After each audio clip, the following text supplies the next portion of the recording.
আমনের ভরা মৌসুমে কুষ্টিয়াতেও সারের সংকট দেখা দিয়েছে। বিভিন্ন দোকানে সার পাওয়া গেলেও নির্ধারিত মূল্যের চেয়ে অতিরিক্ত মূল্যে কিনতে হচ্ছে সার।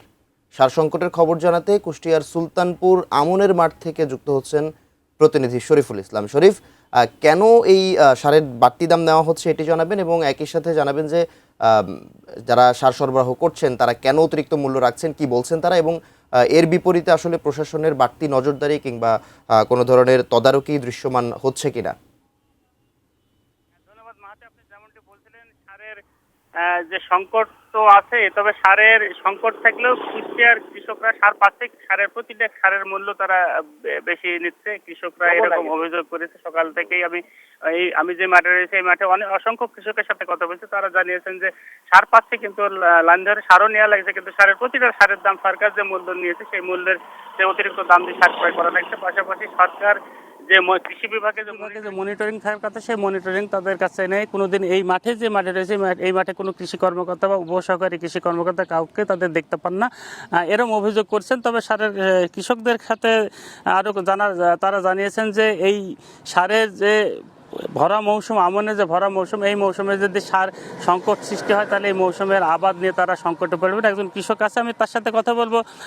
আচ্ছা, আপনার সারের কি অবস্থা?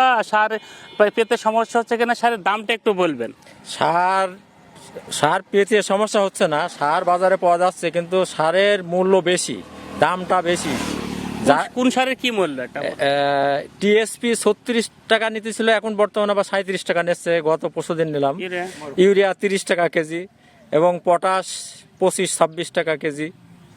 প্রতিটারই দাম বেশি। প্রতিটারই দাম বেশি। কৃষক যেমন বলছিলেন, প্রতিটা সারেরই দাম কেজি প্রতি 5 থেকে 10, কোনো ক্ষেত্রে আরো বেশি, এমনটি অভিযোগ করেছেন। তবে সার পাচ্ছেন, সংকটও আছে। আমি অপরদিকে সারের ডিলারদের সাথে কথা বলছি। তারা জানিয়েছেন যে তারা যে পরিমাণ চাহিদা দিচ্ছেন সেই চাহিদা অনুপাতে তারা সার পাচ্ছেন না, বিধায় কৃষকদের মাঝে তারা সার সরবরাহ করতে একটু হিমশিম খেতে হচ্ছে। আর কৃষি বিভাগের সাথে কথা বলেছি, কৃষি সম্প্রসারণ অধিদপ্তরের অতিরিক্ত উপপরিচালক ওয়াহিদুজ্জামান, তিনি জানিয়েছেন যে কোথাও সারের সংকট নেই, সারের কোথাও যদি সমস্যার সৃষ্টি হচ্ছে আমরা তাৎক্ষণিক মনিটরিংয়ের ব্যবস্থা করেছি, সেখানে যাই সেই বিষয়গুলো সমাধানের করার চেষ্টা করছি।